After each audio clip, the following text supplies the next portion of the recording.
beach ball, if you will.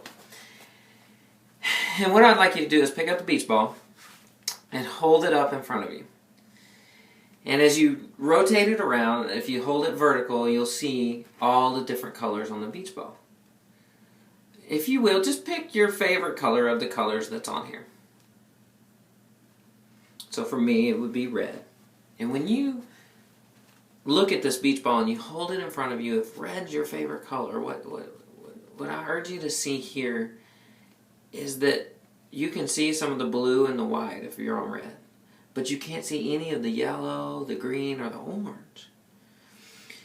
And this is the way we see the world from our perspective. It goes back to the personality things as well.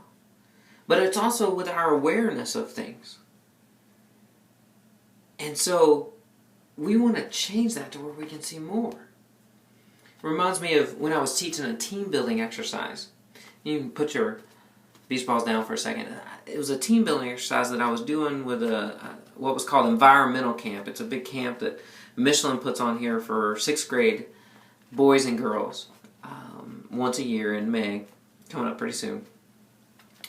And like I said, I was teaching team building. The exercise that we were doing was the human knot. So I'd have each class come in. They've been in class all year, and so I'm going to teach them a team building exercise so they get to know their classmates even more and work together better.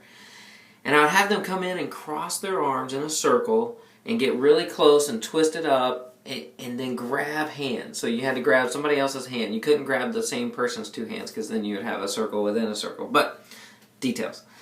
That was for you C personalities.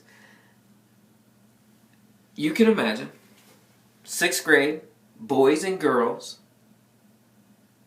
holding hands in a tight quarters, twisted up, working together. Yes, there was some challenges. We would probably have some challenges even in here tonight if I got each table up and tried to do that. But there was this one in particular challenge that was more than the rest. And this guy came in, and this young man came in, and I could tell he was not happy about being there in the first place. But we were trying to do the exercise, doing my normal encouragement, and trying to help people engage. And sure enough, right when we got to the very end, there were 2 hands left. It happened to be his and this girl's hand. And I had to get them to hold hands. So again, 6th grade, boys and girls, yucky, blah, blah, blah. But he took it a little farther than that. I said, all right, I just need you two to grab each other's hands. He looked up and he said, I'm not grabbing her fat, sweaty hand.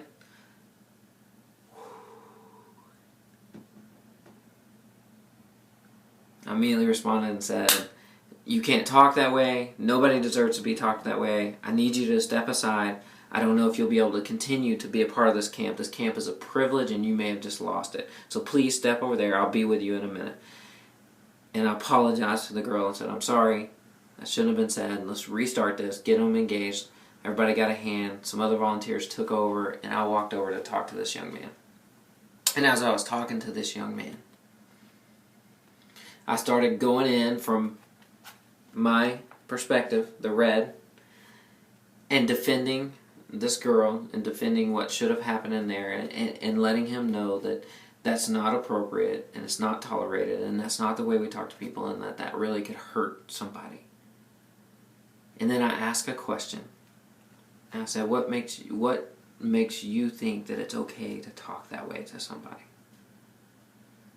And he looked up at me, and all of a sudden the anger and all that stuff just kind of left his body, and his physiology changed, but his eyes began to well up with big tears, and they rolled down his eyes, and rolled down his face, and he said, with a shaky voice, my sisters talk to me that way. Wow. He just took my beach ball, if he was orange, where I couldn't see it, and turned it around to where I could understand more of what he was going through. Do you think that changed the next few minutes of my engagement with him? Absolutely it did. So I was able to talk with him and defend this girl and hold the boundaries and keep the boundaries that were there that are supposed to be there, but also to defend him and have some compassion and empathy on him and his situation, and to tell him it shouldn't be that way at home.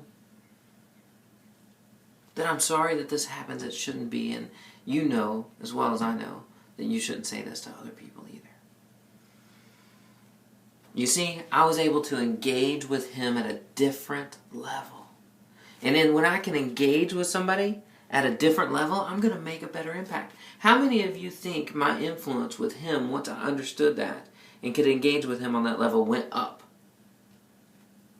Yeah, went up tremendously. I wish I could tell you the impact I had on his life in the next 5 minutes.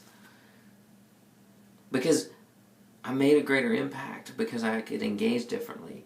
So my influence went up with him. And when my influence goes up, guess what? My leadership goes up. I was able to lead him better. You see, because leadership is influence. Nothing more, nothing less.